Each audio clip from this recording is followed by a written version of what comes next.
Governor Newsom is being put on notice. U.S. Attorney Bill Essayli, on behalf of the U.S. Department of Justice, sending that message to Governor Gavin Newsom. Essayli and the U.S. DOJ are launching an investigation to determine whether California is breaking federal law by allowing transgender athletes, specifically those who have transitioned from male to female, to participate in girls' and women's sports. The message we want to send is clear. We want them to protect girls' rights. His investigation will specifically look into whether the state is violating Title IX, the federal civil rights law prohibiting discrimination based on sex in educational programs and activities receiving federal financial assistance. This is an issue of fundamental fairness. It's an issue of equality for girls. All of it coming just days after President Donald Trump, in this post online, warned large-scale federal funding will be held back, maybe permanently, from California if the state does not change course. Democrats in the California Legislative LGBTQ caucus are vowing to fight Trump. Trump is he thinks he's a king, but he's like a drunk king. He just does these random things. It's all bullying. And we all learned when we were kids that when the bully asks for your lunch money, you don't give him your lunch money.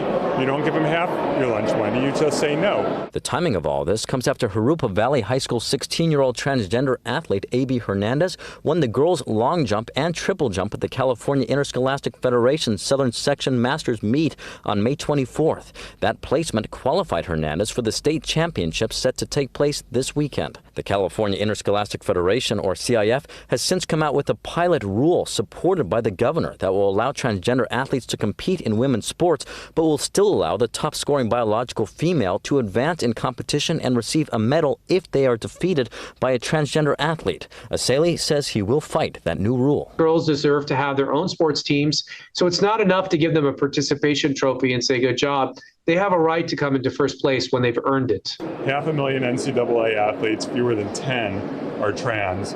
And, just let them play sports. And Donald Trump needs to butt out. It was just a few months ago, Governor Gavin Newsom on his podcast described it as, quote, deeply unfair when transgender athletes compete in girls' and women's sports.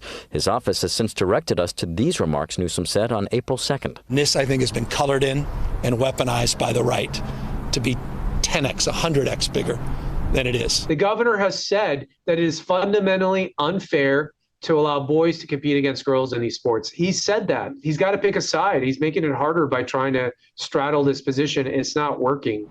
And the Office of California Attorney General Rob Bonta weighed in, writing, "We remain committed to defending and upholding California laws and all additional laws which ensure the rights of students, including transgender students."